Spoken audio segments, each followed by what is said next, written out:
Let God reign. Jesus continues his teaching with probably some of the most well-known verses. He says this in Matthew chapter 5, verses 13 through 16. He says, "You are the salt of the earth. But if the salt loses its saltiness, how can it be made salty again? It is no longer good for anything except to be thrown out and trampled underfoot. You are the light of the world. A town on a hill cannot be hidden. Neither do people light a lamp and put it under a bowl. Instead, they put it on its stand, and it gives light to everyone in the house. In the same way, let your light shine before others, that they may see your good deeds and glorify your Father in heaven." Notice how he starts verses 13 and 14. He says, "You are." Let's remind ourselves who the "you are" is in this text. Remember, Jesus is talking to the everyday Jewish people. In the previous section, Mike talked about the anawim, the leftovers and unwanted in society, the defeated, that really nobody wanted. Jesus calls them the poor in spirit, the meek, the persecuted, the ones who are mournful, and yet he also says they're the ones that are pure. They're broken, they're put down, and even somewhat doubtful. They may have their good moments, but in reality, they really do live a difficult, meager life. That is the "you are" of this section and really the whole Sermon on the Mount. So imagine the shock when Jesus says, "You are the salt of the earth. You are the light of the world." These words would be applied probably to the Jewish temple leaders and the political leaders in their area and those that are part of their cadre and people that surround them, but never to an everyday common person. Yet Jesus says that's exactly what you are.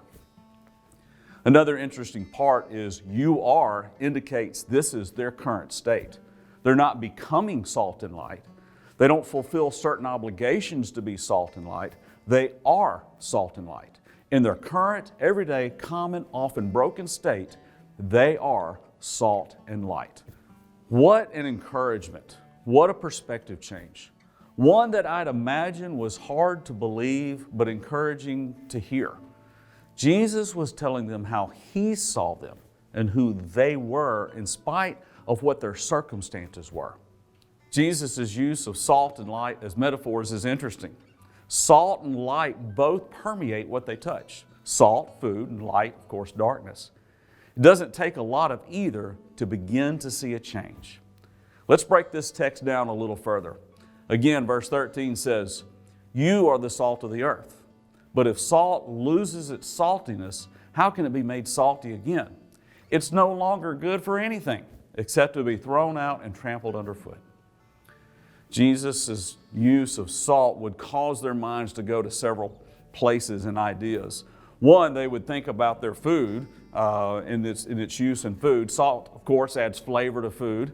But even back then, it was a primary means of food preservation.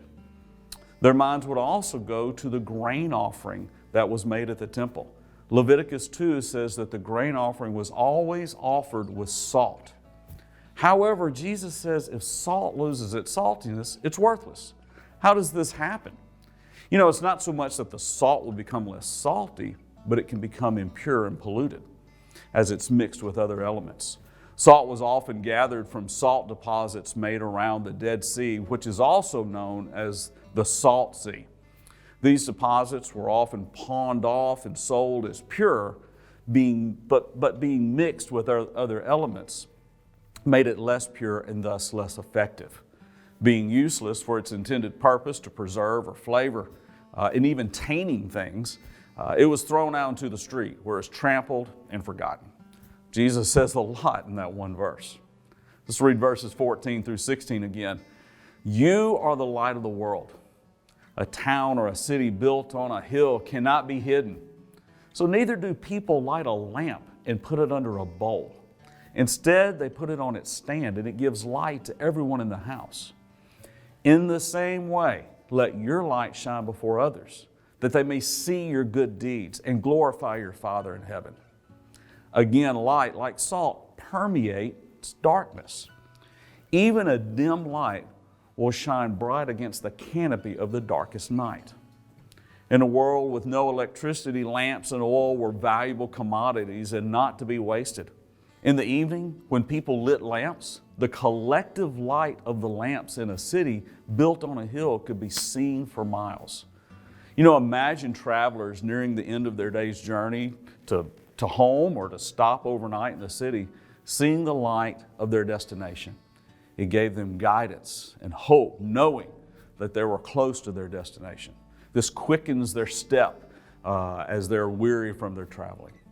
Cities built on hills could be seen for miles, and when lamps were lit and the collective light brightened up the city, it gave them guidance and hope, knowing they were close to their destination.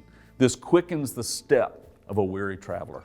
Those cities on a hill would provide direction and hope for a traveler looking to end their journey for the night. I experienced something like this when I was in college out in West Texas. The West Texas terrain is such that you can see miles in any direction. My school had a structure on its campus called the Tower of Light, and it was illuminated by a beam so bright that they had to get permission from the local Air Force base to have it installed. My travels back to college from home visits usually happened into the night. About the 7th hour of the journey, when you begin to wonder, are we going to make it? I'm so tired, I'm weary. There was this particular spot on Interstate 20 that you could see that light for at least 20 miles or so towards the end of the journey. And after driving nearly 8 hours, it was a much welcome sight to know that you were almost there and hadn't missed a turn or an exit. They didn't install that light to hide it or to turn it off, but to serve as a beacon to all that saw it. In our text, the ones lighting the lamps, they don't hide it. They put it on a stand so that everyone in the house and others as well will benefit from it. Notice the progression Jesus is making here. You are the light of the world. You are a city on a hill. You are a light in your home. When you poor in spirit, mournful, broken, pure peacemakers, blessed by God, live your life with God reigning, people see your light and they glorify God. Let's pull all this together. We've all had those Anawam moments in our lives.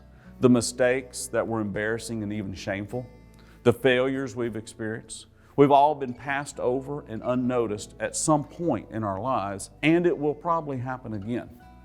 At some level, injustice, unfairness, and pure meanness and sin has affected our life.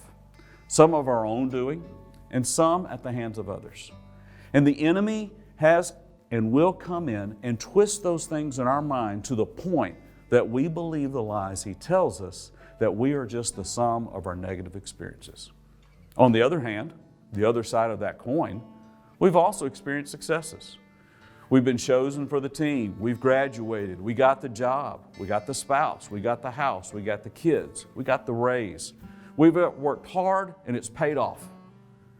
And in the same way, the enemy has come in and will twist those things in our mind to the point that we believe the lies that he tells us, that we are the sum of our positive experiences in life. You see the point? We've all had great experiences and not so great experiences. We've all gone through seasons where nothing could go right and seasons where nothing could go wrong.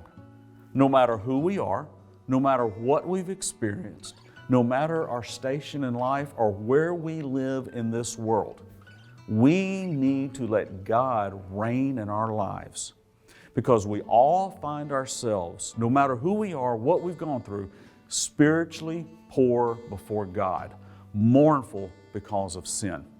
And when we realize that and submit to the reign of God, we are blessed by Him. When you let God reign, you are the salt of the earth. Your life flavors and it preserves all you come in contact with. It becomes your grain offering of appreciation to God. You are the light of the world. The lamp you light in your world joins the collective lights of others to dispel the darkness, to give clarity and hope. When believers live as salt and light in this world, they may not be noticed. They may be overlooked. They may not get all the praise and the glory and the accolades, but God will be noticed and God will be glorified. As you walk in this world, remember, you are salt. You are light. Let God reign.